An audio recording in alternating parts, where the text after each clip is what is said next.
ଆଜି ଆମେ ଶୁଣିବା ଦୟାନିଧି ମିଶ୍ରଙ୍କ ରଚିତ ଐତିହାସିକ କ୍ଷୁଦ୍ରଗଳ୍ପ ଶାନ୍ତି।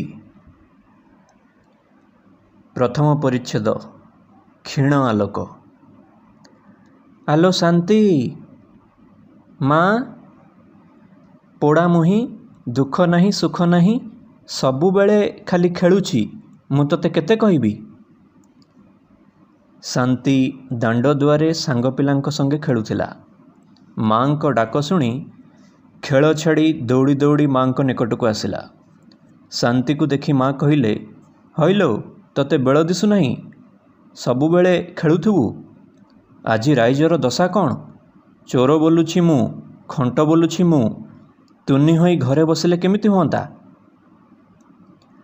ଜନନୀଙ୍କ ମୃଦୁ ଭର୍ସନା ଶୁଣି ଶାନ୍ତି ଅପ୍ରତିଭ ହେଲା। ତଳକୁ ମୁହଁ କରି ନଖରେ ଗାର କାଟିବାକୁ ଲାଗିଲା। କିଛି କ୍ଷଣ ପରେ କହିଲା, ମା, କମଳା ଆଉ ବିମଳା ଆସିଥିଲେ, ସେମାନଙ୍କ ସାଙ୍ଗରେ ଖେଳୁଥିଲି। ଦିନବେଳେ ଖେଳିଲେ ହୁଅନ୍ତା ନାହିଁ? ଅନ୍ଧାର ହୋଇଗଲାଣି, ତଥାପି ତୋର ଖେଳ ସରୁନାହିଁ? ନା ମା, ଆଉ ଅନ୍ଧାର ଯାଏ କେବେ ବାହାରେ ରହିବି ନାହିଁ। କାଲିଠୁଁ ଦିନ ଥାଉ ଥାଉ ଘରକୁ ଆସିବି।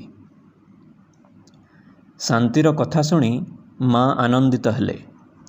ତାକୁ ପାଖକୁ ଡାକି କହିଲେ, ମା ମୋର, ତୁ ମୋର ଦୁଃଖୀର ସଂଖାଳୀ।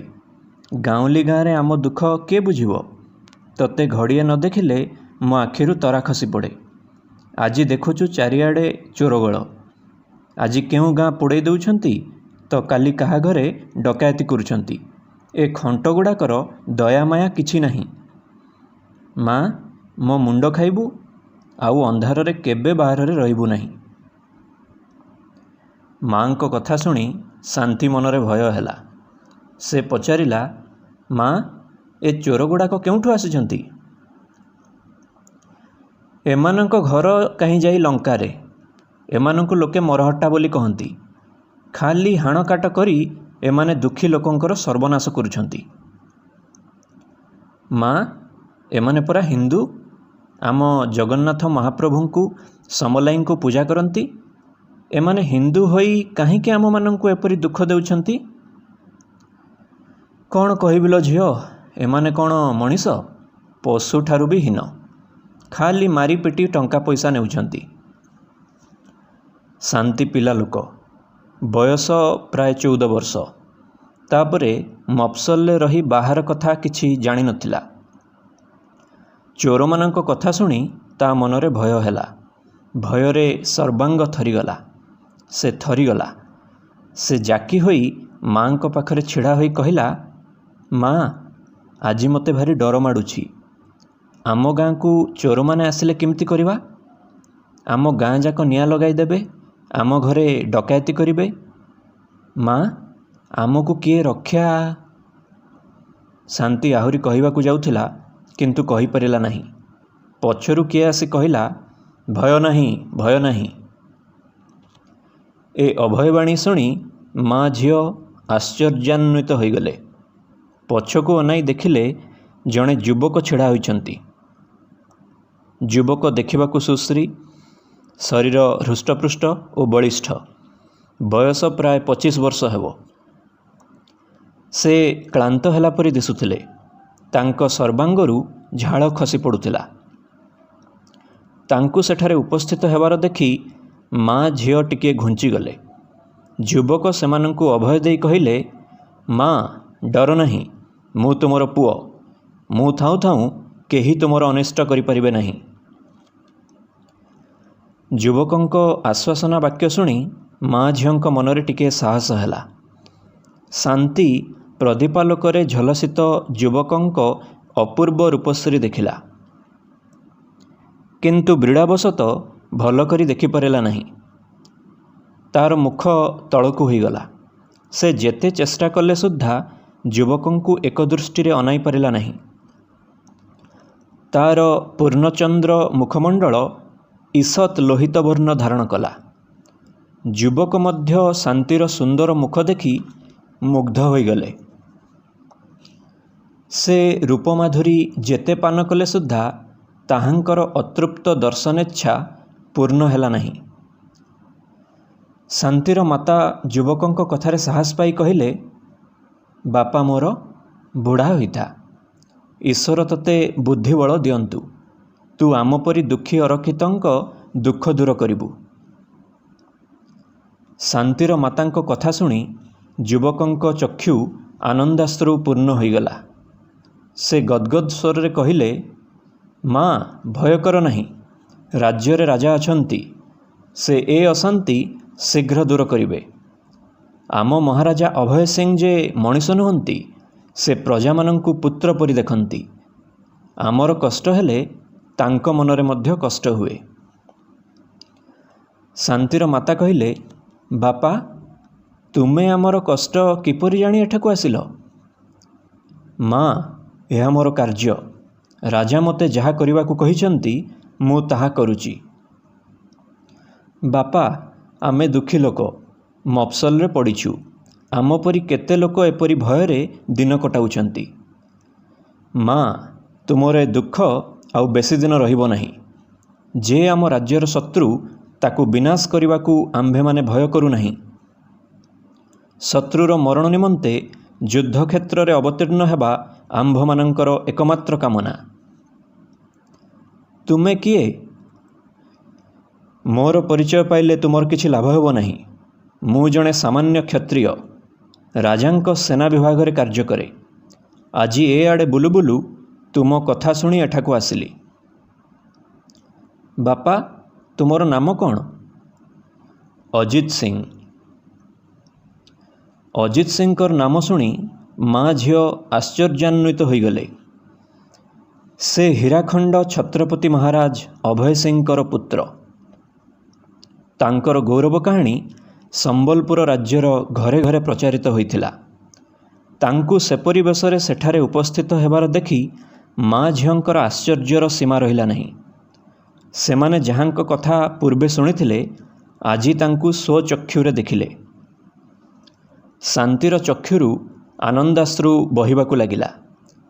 ସେ ଅଜିତ ସିଂଙ୍କୁ ଆଖି ପୁରାଇ ଦେଖିବାକୁ ଚେଷ୍ଟା କଲା, କିନ୍ତୁ ତାର ସକଳ ଚେଷ୍ଟା ବିଫଳ ହେଲା। ତାର ମା କହିଲେ, ଆଜି କି ଶୁଭ ଲଗ୍ନରେ ଆମର ରାତି ପାଇଥିଲା, ନୋହିଲେ କି ଏ ଦରିଦ୍ର କୁଟୀରରେ ଛାମୁଙ୍କ ପଦରଜ ପଡ଼ିଥାନ୍ତା। ଯୁବକ କହିଲେ, ମା, ସେପରି କଥା କହି ମୋ ମନରେ କଷ୍ଟ ଦିଅ ନାହିଁ। ମୁଁ ରାଜପୁତ୍ର ହେଲେ ସୁଦ୍ଧା ଜଣେ ସାମାନ୍ୟ ପ୍ରଜା। ତୁମ ଏବଂ ମୋ ଭିତରେ କିଛି ପ୍ରଭେଦ ନାହିଁ। ଆଜି ପୁଣି ରାଜ୍ୟରେ ଘୋର ଅଶାନ୍ତି। ଏ ଅଶାନ୍ତି ଦୂର କରିବା ସକାଶେ ଆଜି ପ୍ରତ୍ୟେକ ଓଡ଼ିଆ ଜୀବନର ମମତା ଭୁଲି ଶତ୍ରୁର ବିନାଶ କରିବା କର୍ତ୍ତବ୍ୟ। ଅଜିତ ସିଂଙ୍କର ଓଜସ୍ୱିନୀ କଥା ଶୁଣି ଏବଂ ତାର ଜନନୀଙ୍କ ମୁଖରେ ଉତ୍ସାହର ବିମଳ ରେଖା ଝଲସି ଉଠିଲା। ଶାନ୍ତିର ମାତା କହିଲେ, ବାପା, ଆଜି ଜାଣିଲି ଓଡ଼ିଆ ଜାତିର ସ୍ୱାଧୀନତା ଯାଇନାହିଁ। ଯେତେ ଦିନ ଯାଏଁ ଓଡ଼ିଆର ଦକ୍ଷିଣ ହସ୍ତ ସବଳ ଥିବ, ପୁରୀର ସିଂହାସନ ଟଳେଇବାକୁ କେହି ସମର୍ଥ ହେବେ ନାହିଁ। ବାପା, ପୂର୍ବପୁରୁଷଗଣଙ୍କ ଗୌରବ ସ୍ମରଣ କରି କାର୍ଯ୍ୟ କର। ଯୁଦ୍ଧକ୍ଷେତ୍ରରେ ଶତ୍ରୁକୁ ଦେଖାଅ ଯେ ଓଡ଼ିଆ ବୀର ଜାତି। ଏହା କହୁ କହୁ ଶାନ୍ତିର ମାତାଙ୍କ ମୁଖର ରଙ୍ଗ ପରିବର୍ତ୍ତିତ ହୋଇଗଲା। ତାଙ୍କର ବଳିପଳିତ ପୂର୍ଣ୍ଣ ମୁଖରେ ଅପୂର୍ବ ଉତ୍ସାହର ଜ୍ୟୋତି ଦେଖାଗଲା। ଅଜିତ ସିଂ କହିଲେ, ମା, ତୁମ୍ଭର ଏ ଉପଦେଶ ଶୁଣି କୃତାର୍ଥ ହେଲି। କ୍ଷତ୍ରିୟ ରମଣୀର ଉତ୍ସାହବାଣୀ କଦାପି ବିଫଳ ହେବ ନାହିଁ। ମା, ଆଜି ମୁଁ ତୁମ ଘରେ ଆତିଥ୍ୟ ଗ୍ରହଣ କରିବି। ଅଜିତ ସିଂଙ୍କୁ ଅତିଥି ରୂପେ ପାଇ ମା ଝିଅ ଅତିଶୟ ଆହ୍ଲାଦିତ ହେଲେ। ଶାନ୍ତିର ଜନନୀ କହିଲେ, ଶାନ୍ତି, ଆଜି ବିଦୁର ଘରେ ଶ୍ରୀକୃଷ୍ଣ ଅତିଥି। ଯା, ଖୁଦ ମଳୁଖ ଯାହା ଅଛି ଅତିଥି ସେବାର ଯୋଗାଡ଼ କରିବୁ। ମାତୃ ଆଜ୍ଞା ଶିରୋଧାର୍ଯ୍ୟ କରି ଶାନ୍ତି ବିଦାୟ ନେଲା। କିନ୍ତୁ ଯିବା ପୂର୍ବରୁ ଥରେ ଅଜିତ ସିଂଙ୍କ ମୁଖକୁ ଅନାଇଲା। ତାଙ୍କୁ ଛାଡ଼ିକରି ଯିବାକୁ ଆଦୌ ମନ ବଳିଲା ନାହିଁ। କିନ୍ତୁ ବାଳିକା ପରାଧୀନା। ମାତାଙ୍କ ଆଜ୍ଞା ପାଇ ନିଜ ଇଚ୍ଛା ବିରୁଦ୍ଧରେ ଉକ୍ତ ସ୍ଥାନ ପରିତ୍ୟାଗ କଲା। ଦ୍ୱିତୀୟ ପରିଚ୍ଛେଦ। ତୈଳ ସଂଯୋଗ। ଅଜିତ ସିଂଙ୍କର ଦର୍ଶନ ସୁଖରୁ ବଞ୍ଚିତା ହେଲେ ସୁଦ୍ଧା ଆଜି ଶାନ୍ତିର ମନରେ ଭାରି ଆନନ୍ଦ। ଆଜି ସେ ନିଜେ ରୋଷେଇ କରି ଅତିଥି ସେବା କରିବ। ପରିବେଷଣ କଲାବେଳେ ଆଖି ପୂରେଇ ଅଜିତ ସିଂଙ୍କୁ ଦେଖିବ। କିନ୍ତୁ ଅଜିତ ସିଂଙ୍କୁ ଦେଖିବା ପାଇଁ ତା'ର ମନ ଏତେ ବ୍ୟାକୁଳ କାହିଁକି ସେ ଜାଣେ ନାହିଁ। ଶାନ୍ତି ସେ ଯୁଗର ମଫସଲି ବାଳିକା। ସେ କେବଳ ଏତିକି ଜାଣେ ଯେ ଅଜିତ ସିଂଙ୍କୁ ଦେଖିବାକୁ ତାକୁ ଭଲ ଲାଗେ।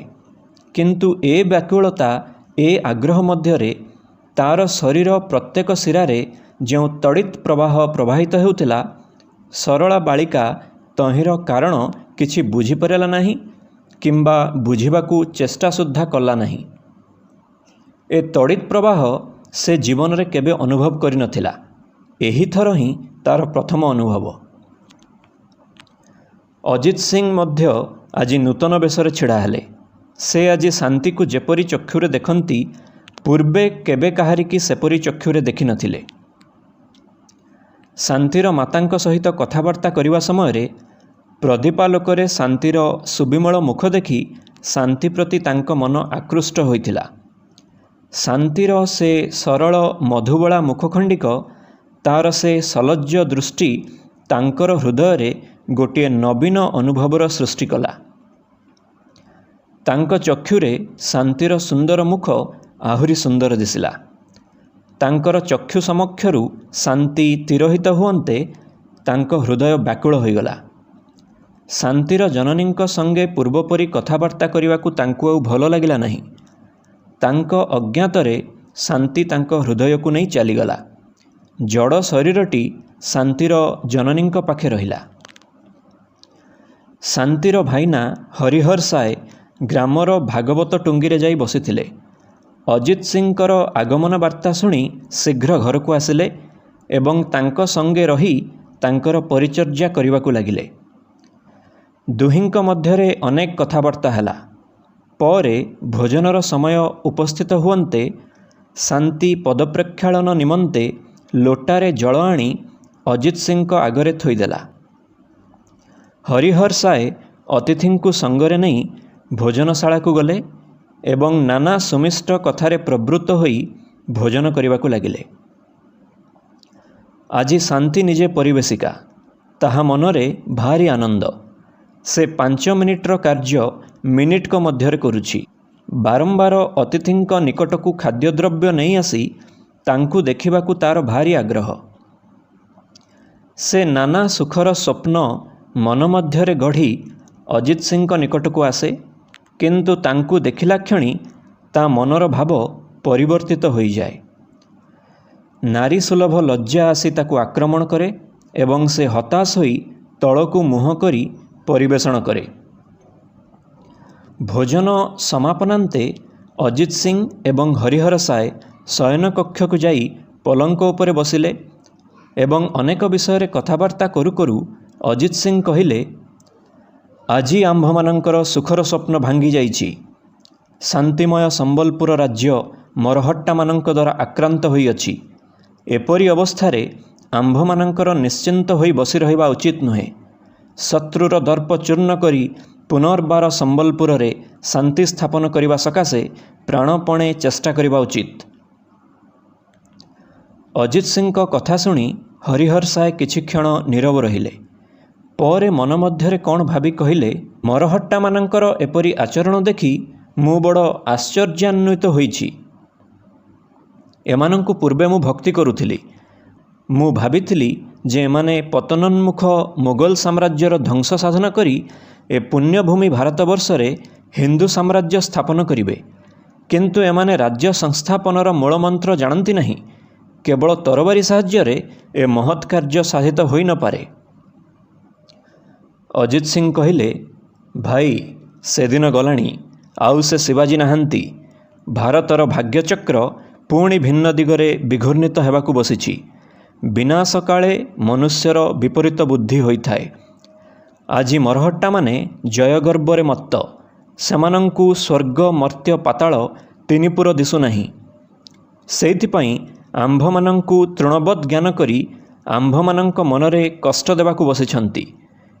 କିନ୍ତୁ ଓଡ଼ିଆମାନେ କାପୁରୁଷ ନୁହନ୍ତି। ସେମାନେ ସ୍ୱୀୟ ପ୍ରାଣର ବିନିମୟରେ शत्रुକୁ समुचित शास्ति देई पारंती।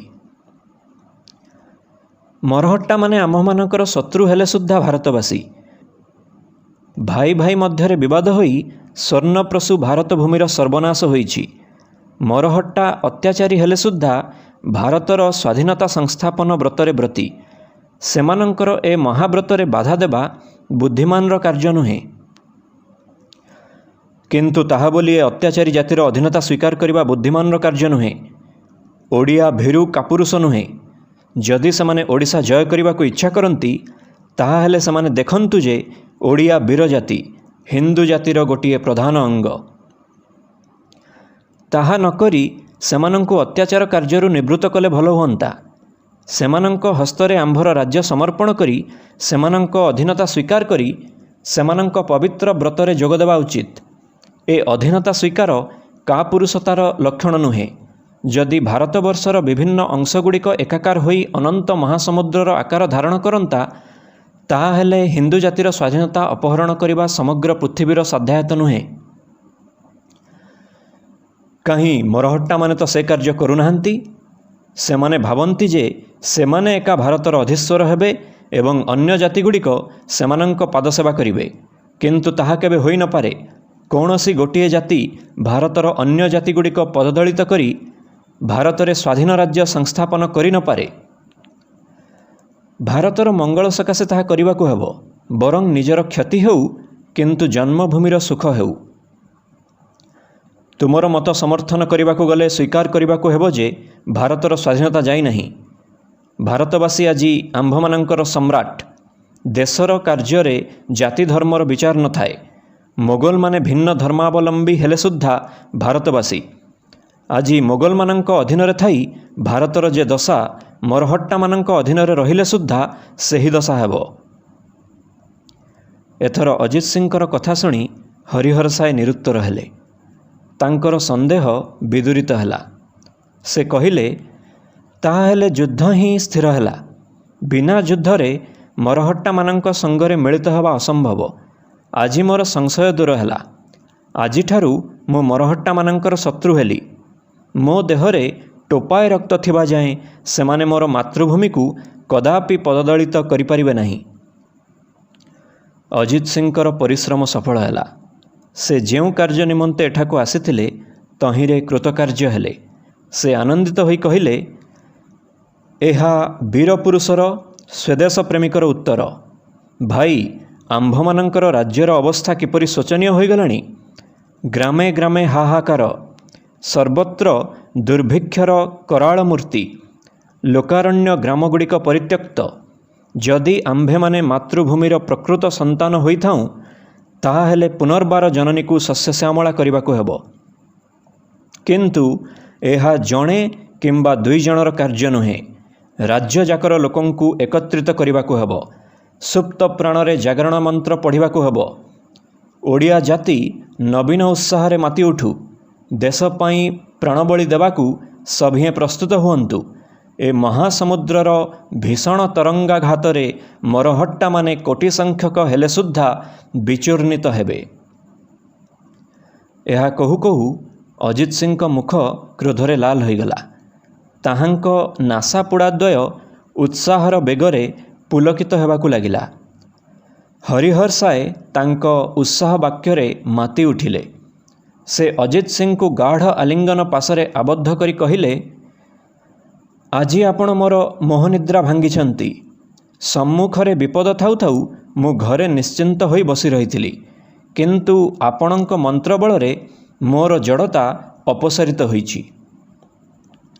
आनंदरे अजित सिंह एवं हरिहर साईंक चक्षुरु लोतक बहिबाकू लागिला।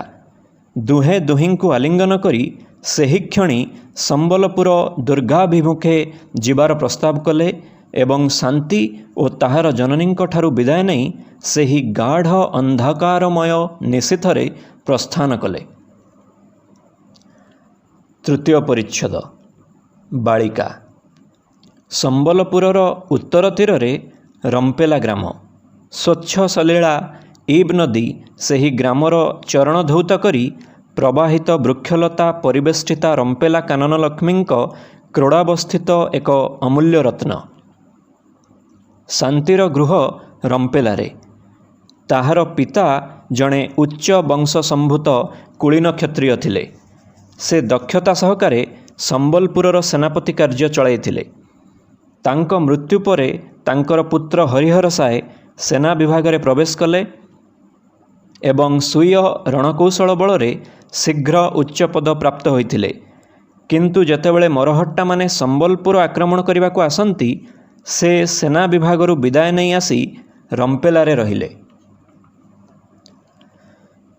ଶାନ୍ତି ଦୁଃଖିନୀ ମାତା, ଭାଇ ଏବଂ ଭାଉଜଙ୍କ ସଙ୍ଗେ ମନ ସୁଖରେ ସ୍ୱୀୟ କୁଟୀରରେ ଥିଲା।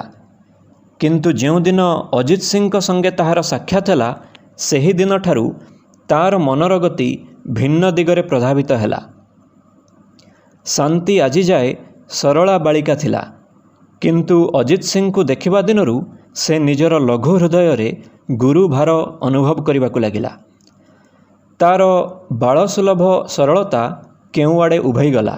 ସେ ପ୍ରେମମନ୍ତ୍ରରେ ଦୀକ୍ଷିତ ହେଲା। ପ୍ରେମର ପଥ ଜଟିଳ। ପ୍ରେମିକ ପ୍ରେମିକା ଅବିଚ୍ଛିନ୍ନ ସୁଖ ଭୋଗ କରିପାରନ୍ତି ନାହିଁ। ସେମାନଙ୍କ ଜୀବନରେ ନାନା ଦୁଃଖର ଅଭିନୟ ହୋଇଥାଏ। କିନ୍ତୁ ଏ ଦୁଃଖ ମଧ୍ୟରେ ସେମାନେ ଯେଉଁ ସୁଖାନୁଭବ କରନ୍ତି, ତାହା ଯେ ପ୍ରକୃତ ପ୍ରେମିକ ନୁହେଁ, ସେ କଦାପି ବୁଝି ନପାରେ। ଆଜି ଶାନ୍ତିର ସେହି ଦଶା। ସେ ହଠାତ୍ ପ୍ରେମ ସାଗରରେ ନିଜର କ୍ଷୁଦ୍ର ତରିକୁ ଭସାଇ ଦେଇଛି। କିନ୍ତୁ ଯେ ତାର ଏ ତରିର କର୍ଣ୍ଣଧାର ହୁଅନ୍ତେ, ସେ ଅଧୁନା ନିକଟରେ ନାହାନ୍ତି। ତାଙ୍କ ଅଭାବରେ ଦୁଃଖିନୀ ଶାନ୍ତି ସାଗରର ତରଙ୍ଗରେ ଅସହାୟ ଭାବରେ ଭାସୁଅଛି। ଶାନ୍ତି ପୂର୍ବେ ଅଜିତ ସିଂଙ୍କୁ ଦେଖିନଥିଲା, କିନ୍ତୁ ଯେଉଁଦିନ ତାଙ୍କୁ ପ୍ରଥମ କରି ଦେଖିଲା, ସେହିଦିନ ସେ ନିଜର କ୍ଷୁଦ୍ର ହୃଦୟ ଖଣ୍ଡିକ ବିକ୍ରୟ କରିଦେଲା। ତାହାର ସେ ହୃଦୟକୁ ସଙ୍ଗରେ ନେଇ ଅଜିତ ସିଂ ସ୍ୱଦେଶର ମାନରକ୍ଷା କରିବା ସକାଶେ ଯୁଦ୍ଧକ୍ଷେତ୍ରକୁ ଯାଇଛନ୍ତି। କେତେବେଳେ ଶାନ୍ତି ଭାବେ ଯେ ତାର ହୃଦୟର ଦେବତା ଯୁଦ୍ଧକ୍ଷେତ୍ରରେ ଅଛନ୍ତି, ଶତ୍ରୁର ଦର୍ପ ଚୂର୍ଣ୍ଣ କରିବା ସକାଶେ ବିପୁଳ ଆୟୋଜନ କରୁଛନ୍ତି। ତାହାର ହୃଦୟ ପୁଲକରେ ନାଚି ଉଠେ। ସେ ନାନା ସୁଖର କଳ୍ପନା କରି ମନେ ମନେ ମା ସମଲେଶ୍ୱରୀଙ୍କୁ ପ୍ରାର୍ଥନା କରେ, ମା, ମୋର ସ୍ୱାମୀଙ୍କୁ ବଳ ଦିଅ, ସେ ଦେଶର ମାନ ରକ୍ଷା କରି ଯଶସ୍ୱୀ ହୁଅନ୍ତୁ। ପରେ ଯେତେବେଳେ ବିରହ ଯନ୍ତ୍ରଣା ତାର ହୃଦୟକୁ ଅବଶ କରେ, ସେ ଶୋକରେ ଅଧୀର ହୋଇଯାଏ। ଅଜିତ ସିଂଙ୍କୁ ଦେଖିବା ପାଇଁ ମନ ବ୍ୟାକୁଳ ହୁଏ। କିନ୍ତୁ ଅଜିତ ସିଂ ତାକୁ ଦେଖା ଦେବେ କି? ସେ ରାଜପୁତ୍ର। ଦୁଃଖିନୀ ଶାନ୍ତିର କଥା ତାଙ୍କର ମନେ ପଡ଼ିବ କି? ତାଙ୍କର ବୀର ମୂର୍ତ୍ତିକୁ ଶାନ୍ତି ଏକାଗ୍ର ଚିତ୍ତରେ ପୂଜା କରୁଛି ବୋଲି ସେ ଜାଣିପାରିବେ କି? ଯଦି ସେ ଶାନ୍ତିକୁ ଘୃଣା କରନ୍ତି, ଶାନ୍ତିକୁ ପାଶୋରି ଯାଆନ୍ତି, ତାହାହେଲେ ତାହାର ଦଶା କ'ଣ ହେବ? ଏହି ଭାବନା ମଧ୍ୟେ ମଧ୍ୟେ ଶାନ୍ତି ମନରେ କଷ୍ଟ ଦିଏ।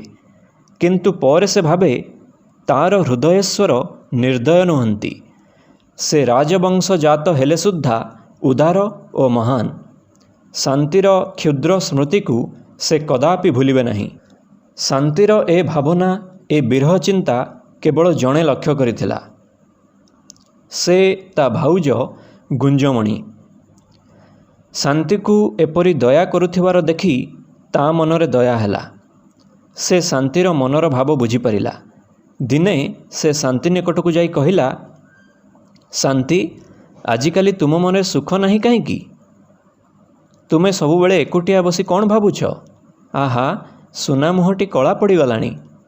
ମୋ ରାଣ, କ'ଣ ହେଲା କୁହ? ଶାନ୍ତି ଛନ୍ଦ କପଟ ଜାଣେ ନାହିଁ। ଭାଉଜର ପ୍ରଶ୍ନର ଉତ୍ତର ଦେବାକୁ ଯାଇ ଧରା ପଡ଼ିଲା। ଗୁଞ୍ଜମଣି ଶାଶୁଙ୍କ ନିକଟକୁ ଯାଇ ଶାନ୍ତିର ଦୁଃଖ କାହାଣୀ କହିଲେ। ଗୁଞ୍ଜମଣି ମୁହଁରୁ ସେ ଶାନ୍ତିର ହୃଦୟ ବିକ୍ରୟ କଥା ଶୁଣି ମନେ ମନେ ସୁଖୀ ହେଲେ। ଶାନ୍ତି ରାଜରାଜେଶ୍ୱରୀ ହେବ, ଏଥିରୁ ବଳି ସୁଖର କଥା ଆଉ କ'ଣ ହୋଇପାରେ? ପୂର୍ବେ ଗୁଞ୍ଜମଣି ଶାନ୍ତିକୁ ଶୁଭ ଦୃଷ୍ଟିରେ ଦେଖୁନଥିଲେ, କିନ୍ତୁ ଯେଉଁଦିନ ସେ ଶାନ୍ତିର ମନର ଭାବ ବୁଝିପାରିଲେ, ସେହିଦିନଠାରୁ ନଣନ୍ଦ ଭାଉଜଙ୍କର ଭାରି ମନ ମିଳିଲା। ହୃଦୟ ସମଭାବାପନ୍ନ ନ ହେଲେ ସମବେଦନାର ଉଦ୍ରେକ ଅସମ୍ଭବ।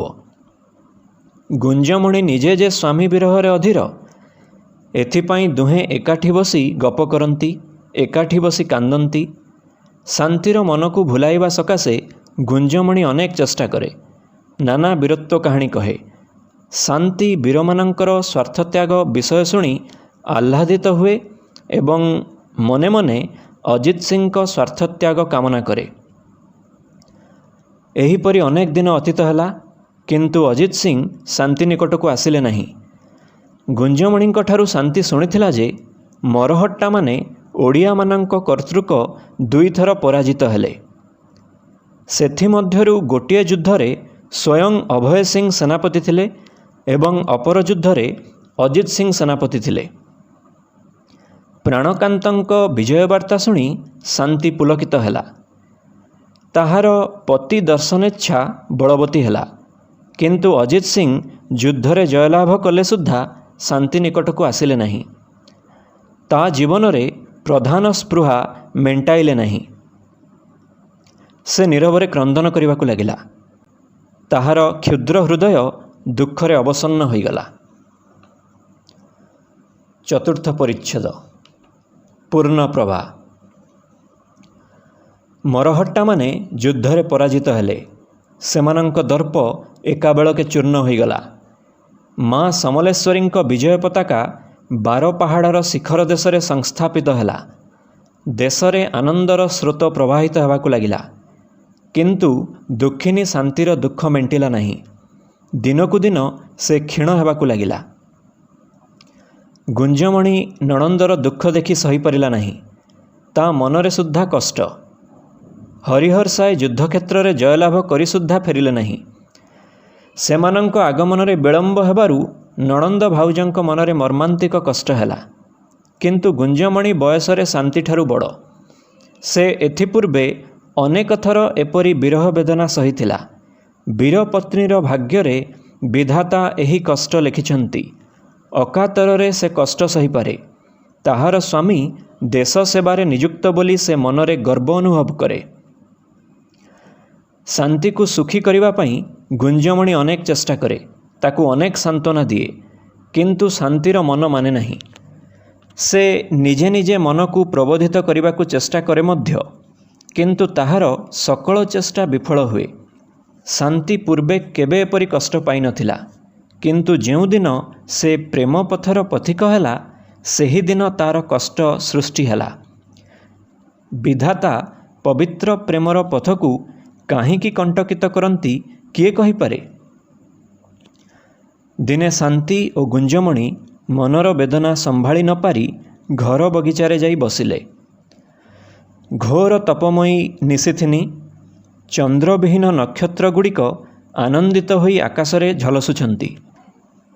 सेमानंक आलोक उद्यानर वृक्षगुड़िकर कष्ट दूर करि पारु नाही।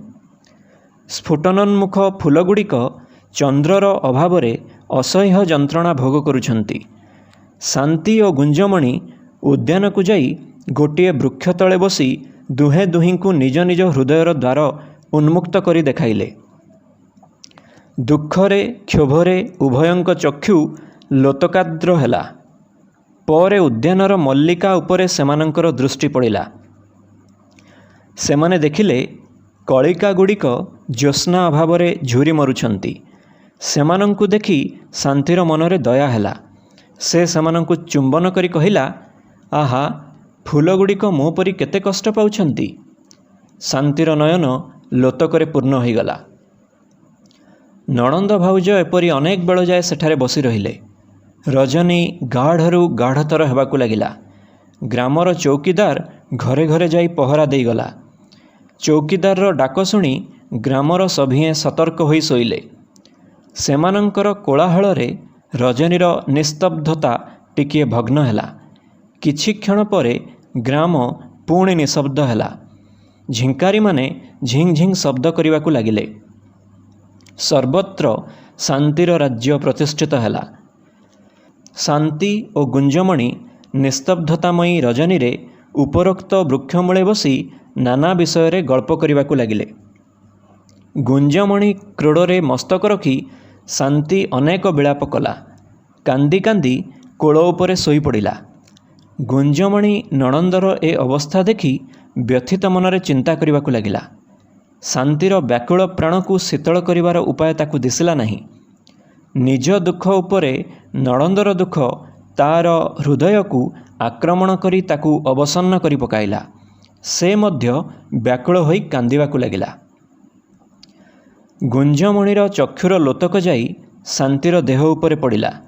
ଶାନ୍ତି ଚମକି ପଡ଼ି କହିଲା, ଭାଉଜ, ତୁମେ କାନ୍ଦୁଛ? ଶାନ୍ତିର ସେ କରୁଣ ପ୍ରଶ୍ନ ଶୁଣି ଗୁଞ୍ଜମଣିର ହୃଦୟ ଆହୁରି ଉଦ୍ବେଳିତ ହେବାକୁ ଲାଗିଲା। ସେ କି ଉତ୍ତର ଦେବ କିଛି ସ୍ଥିର କରିପାରିଲା ନାହିଁ। ତାକୁ ଚତୁର୍ଦ୍ଦିଗ ଶୂନ୍ୟ ପ୍ରତୀତ ହେଲା। ଶାନ୍ତିକୁ କୁଣ୍ଢେଇ କରି କାନ୍ଦିବାକୁ ଲାଗିଲା। ପରେ ବହୁ କଷ୍ଟରେ ଲୋତକ ସମ୍ବରଣ କରି କିଛି କହିବାକୁ ଯାଉଥିଲା। ଏମନ୍ତ ସମୟରେ ହଠାତ୍ ଗ୍ରାମର ପୂର୍ବ ପ୍ରାନ୍ତରେ ଗୋଟିଏ ଭୟଙ୍କର ଶବ୍ଦ ଶୁଣାଗଲା। ସେ ଶବ୍ଦ ଶୁଣି ନଣନ୍ଦ ଭାଉଜ ଚମକି ପଡ଼ିଲେ। ପୂର୍ବ ଦିଗକୁ ନିରୀକ୍ଷଣ କରି ଦେଖିଲେ ଯେ ଦିଗ୍ବଳୟ ରକ୍ତବର୍ଣ୍ଣ ଧାରଣ କରିଅଛି। ସେମାନେ ବ୍ୟାକୁଳ ନୟନରେ ସେ ଅସମ୍ଭାବ୍ୟ ଘଟଣା ଦେଖିବାକୁ ଲାଗିଲେ। ଦେଖୁ ଦେଖୁ ପୂର୍ବ ଦିଗ ଆହୁରି ଭୟଙ୍କର ହେବାକୁ ଲାଗିଲା। ପ୍ରବଳ ଶିଖାରେ ଅଗ୍ନି ପ୍ରଜ୍ୱଳିତ ହୋଇ ପୂର୍ବ ଦିଗର ଭୟଙ୍କରତା ଆହୁରି ବୃଦ୍ଧି କଲା। ଗୃହ ପରେ ଗୃହ ସେ ଅଗ୍ନିରେ ଭସ୍ମସାତ ହେବାକୁ ଲାଗିଲା। ଗ୍ରାମରେ କ୍ରନ୍ଦନର ରୋଳ ଉଠିଲା। ଗ୍ରାମବାସୀ ସଭିଏଁ ନିଜ ନିଜ ଗୃହ ପରିତ୍ୟାଗ କରି ଚତୁର୍ଦିଗରେ ହାହାକାର କରିବାକୁ ଲାଗିଲେ। ଦେଖୁ ଦେଖୁ ଶାନ୍ତିର ଗୃହରେ ମଧ୍ୟ ଅଗ୍ନିର ଲେଲିହାନ ଜିହ୍ୱା ପରିଦୃଷ୍ଟ ହେଲା। ବାଉଁଶର କଟକଟ ଫଟଫଟ ଶବ୍ଦରେ ଆକାଶ ପ୍ରତିଧ୍ୱନିତ ହେବାକୁ ଲାଗିଲା। ଶାନ୍ତିର ଜନନୀ ଭୟ ବିହ୍ୱଳା ହୋଇ ଚାରିଆଡ଼େ ଅଣ୍ଡାଳି ହେଲେ, କିନ୍ତୁ କୌଣସିଠାରେ ଶାନ୍ତି ଓ ଗୁଞ୍ଜମଣିକୁ ପାଇଲେ ନାହିଁ। ପରିଶେଷରେ ଅତିଶୟ କାତର ହୋଇ ଉଦ୍ୟାନକୁ ଆସି ଦେଖିଲେ ଯେ ଶାନ୍ତି ଓ ଗୁଞ୍ଜମଣି ଗୋଟିଏ ବୃକ୍ଷ ତଳେ ଛିଡ଼ା ହୋଇ ସେ ଭୟାବହ ଦୃଶ୍ୟ ଦେଖୁଛନ୍ତି। ସେମାନଙ୍କୁ ଦେଖି ତାଙ୍କ ଜୀବନ ପଲ୍ଲବିତ ହେଲା। ତିନିହେଁଯାକ ବୃକ୍ଷାନ୍ତରାଳରେ ଯାଇ ଲୁଚି ରହିଲେ। ସେମାନଙ୍କ ଘର ପୋଡ଼ିବା ସଙ୍ଗେ ଅନେକ ଗୁଡ଼ିଏ ମୁଣ୍ଡ ଆଲୋକରେ ଦେଖାଗଲା। ଦସ୍ୟୁମାନଙ୍କର ଧର ଧର ମାର ମାର ଶବ୍ଦରେ ଆକାଶ ବିକମ୍ପିତ ହେବାକୁ ଲାଗିଲା। ଦସ୍ୟୁମାନେ ଘରକୁ ତନ୍ନ ତନ୍ନ କରି ଖୋଜି ଉଦ୍ୟାନକୁ ଆସିଲେ ଏବଂ ବୃକ୍ଷାନ୍ତରାଳରେ ଶାନ୍ତି ପ୍ରଭୃତିଙ୍କୁ ଦେଖି ଭୟଙ୍କର ଗର୍ଜନ ସହ ସେମାନଙ୍କୁ ଆକ୍ରମଣ କରିବାକୁ ଉଦ୍ୟତ ହେଲେ। ସେମାନେ ସତୀ ଉପରେ ଅତ୍ୟାଚାର କରିବାକୁ ଯାଉଛନ୍ତି। ଏପରି ସମୟରେ ପଶ୍ଚାତ୍ ଦିଗରୁ ଜୟ ମହାରାଜ ଅଭୟ ସିଂଙ୍କର ଜୟ ଶବ୍ଦ ଶୁଣାଗଲା। ସୁପ୍ତୋତ୍ଥିତ ସିଂହତୁଲ୍ୟ ବହୁ ସଂଖ୍ୟକ ଓଡ଼ିଆ ସୈନିକ ଆସି ଦସ୍ୟୁମାନଙ୍କୁ ଆକ୍ରମଣ କଲେ। ମରହଟ୍ଟାମାନେ ଓଡ଼ିଆମାନଙ୍କ ବୀର୍ଯ୍ୟ ସମ୍ଭାଳି ନ ପାରି ଧରାଶାୟୀ ହେଲେ। ଯେଉଁମାନେ ବଞ୍ଚିଲେ ସେମାନେ ପ୍ରାଣ ଭୟରେ ପଳାୟନ କଲେ। ଓଡ଼ିଆ ସତୀର ମାନ ରକ୍ଷା ହେଲା। ଶାନ୍ତି ଏ ଗୋଳମାଳରେ ସଂଜ୍ଞାହୀନ ହୋଇ ପଡ଼ିଥିଲା। ଚେତନା ପାଇ ଦେଖିଲା ଯେ ତା ମସ୍ତକକୁ କ୍ରୋଡ଼ରେ ରଖି କିଏ ବାରମ୍ବାର ତାର ମୁଖ ଚୁମ୍ବନ କରୁଛନ୍ତି। ତାଙ୍କୁ ଚିହ୍ନିବାକୁ ଶାନ୍ତିର ବେଶୀ ବିଳମ୍ବ ହେଲା ନାହିଁ। ଯାହାଙ୍କ ବିରହରେ ସେ ଅଧୀର ହୋଇଥିଲା ସେହି ଅଜିତ ସିଂ ତାକୁ କୋଳରେ ଧରିଛନ୍ତି। ପ୍ରାଣକାନ୍ତକୁ ଦେଖି ଶାନ୍ତିର ଚକ୍ଷୁରୁ ଅବିରଳ ଅଶ୍ରୁଧାରା ବହିବାକୁ ଲାଗିଲା। ତା ମୁଖରୁ କଥା ବାହାରିଲା ନାହିଁ। ଅଜିତ ସିଂଙ୍କର ମଧ୍ୟ ସେହି ଦଶା। ସେ କେବଳ ନୀରବରେ ଶାନ୍ତିର ମୁଖକୁ ଚୁମ୍ବନ କରିବାକୁ ଲାଗିଲେ। ସେ ଚୁମ୍ବନରେ କୃତାର୍ଥ ହୋଇ ଶାନ୍ତି ହୃଦୟେଶ୍ୱରଙ୍କ ଅଙ୍କରେ ଶୟନ କଲା। ସମାପ୍ତ।